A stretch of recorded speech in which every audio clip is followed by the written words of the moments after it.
Hello and good morning, fellow targeted individual. There are many barriers which prevent situational awareness for targeted individuals.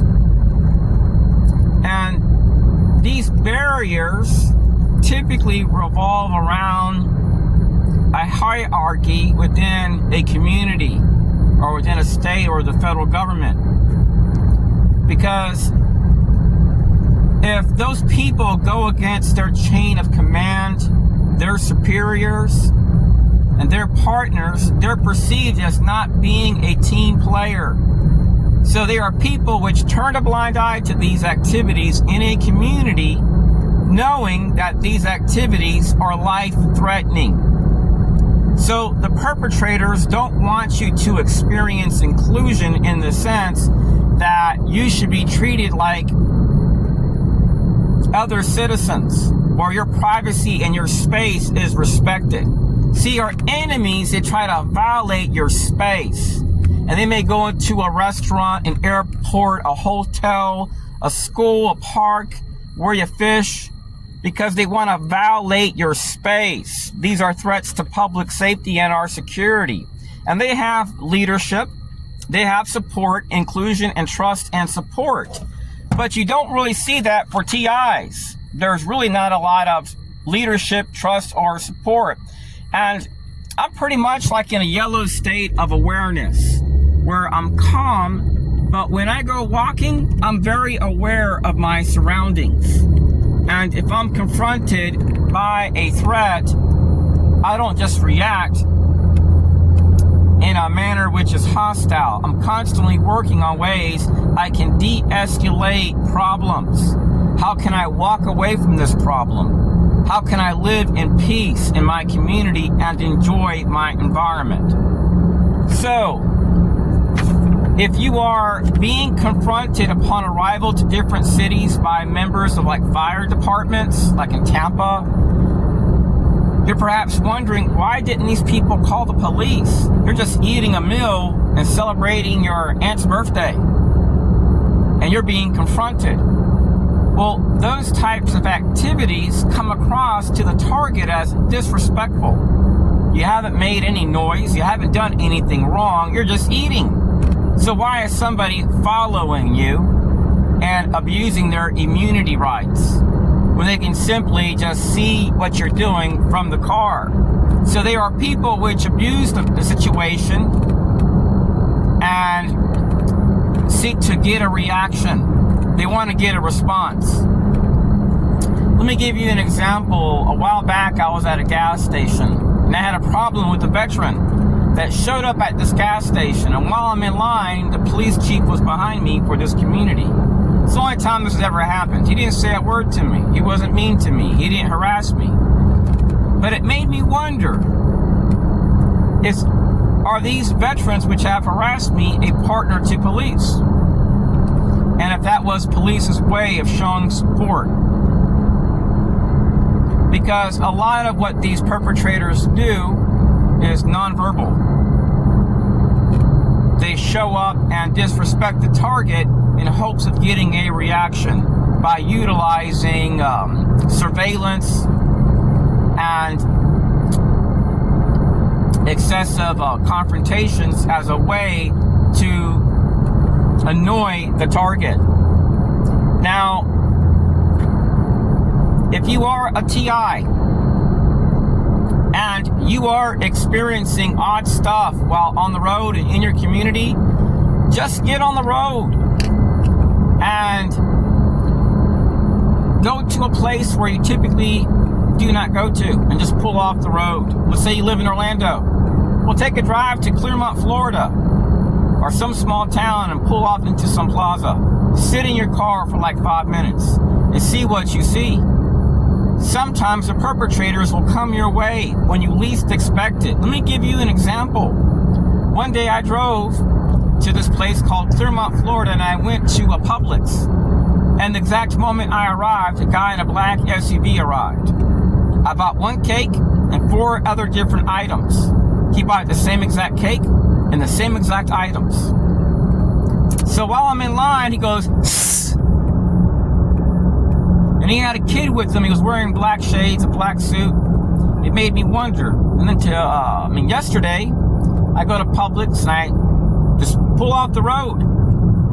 And I see a lady pass in front of me and park her car at a place, at a distance, up ahead, and she's just staring at me. And this restaurant was closed. So it doesn't mean that she's a perp. Maybe she works there. Maybe she's a dishwasher. Maybe she's just there early. You never know. But if you notice anything out of the unusual and you're driving in your vehicle, let's say it's a real sunny day, sometimes even these high quality car dash cams can have issues with the sun where you can't read the tag. So just say out the tag out loud, because if you have a car dash cam in your car, well, it's picking up the audio.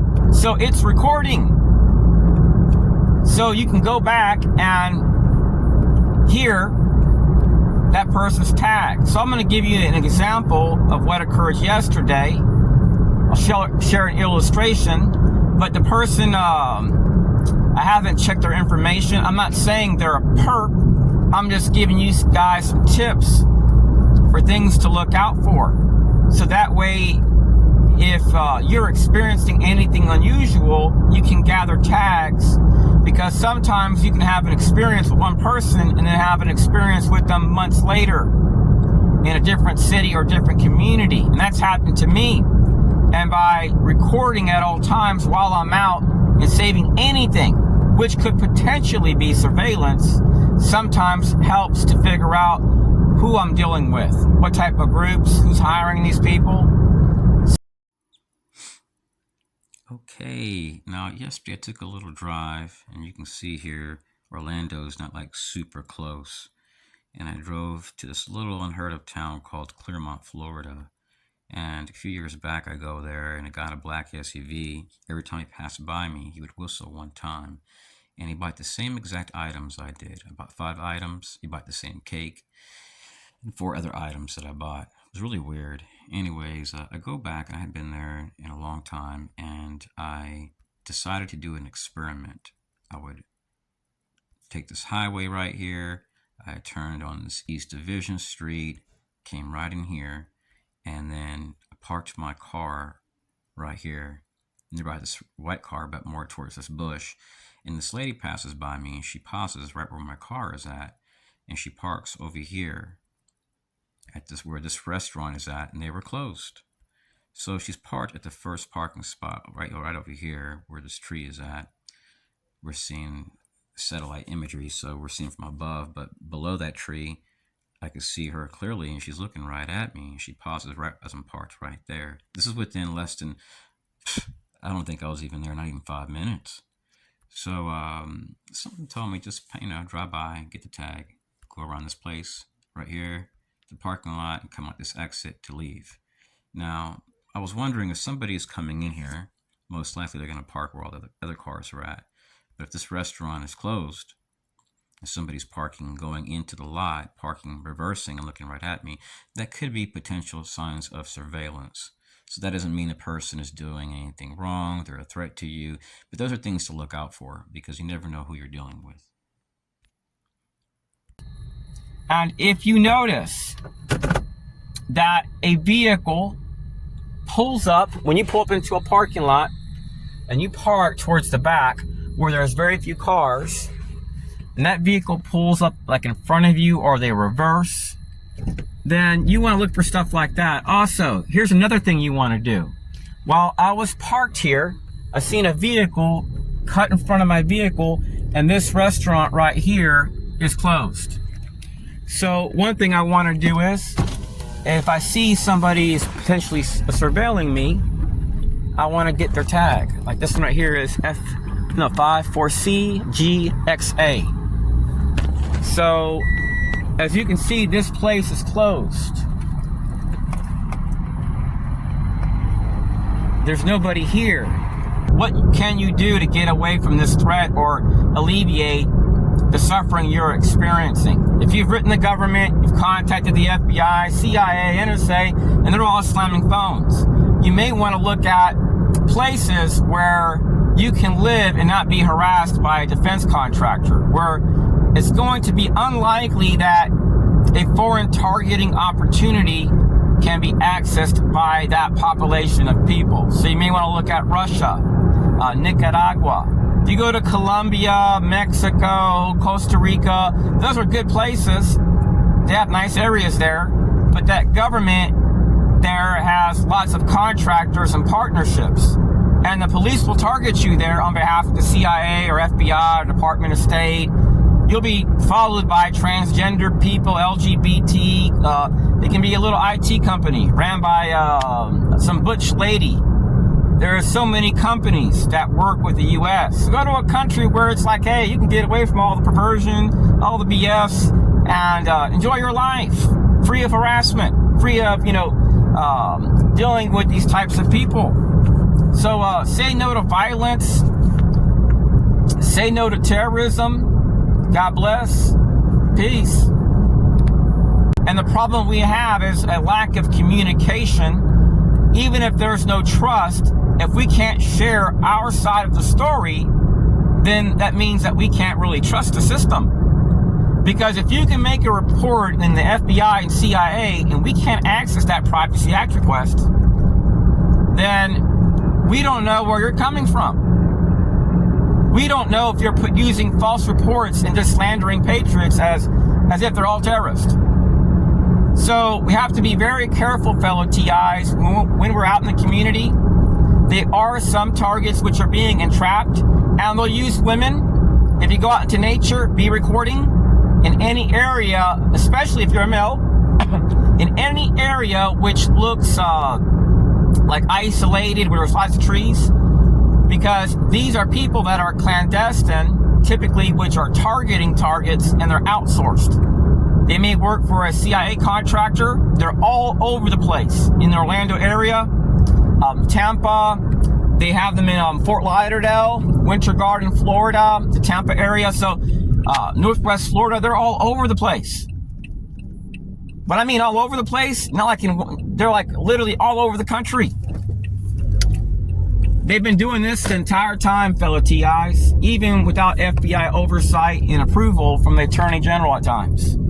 They've been doing what they've been wanting to do, and they do it through outsourcing. So stay strong. Oh, let me go back now. Make sure one more thing. Make sure I got everything. Many TIs spend many years, and in many cases decades, working to promote awareness of targeting and how it is impacting their life. And while we face many different barriers to gaining access to justice, we still need to respect the law and abide by the laws. My channel promotes nonviolence. I do not promote violence. I'm not anti-government. I'm not a part of no groups. I just join different forums and share what I'm going through.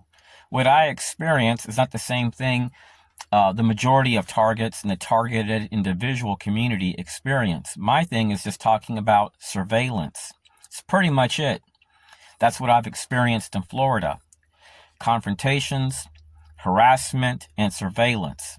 Similar to what people experienced during COINTELPRO and Operation Chaos.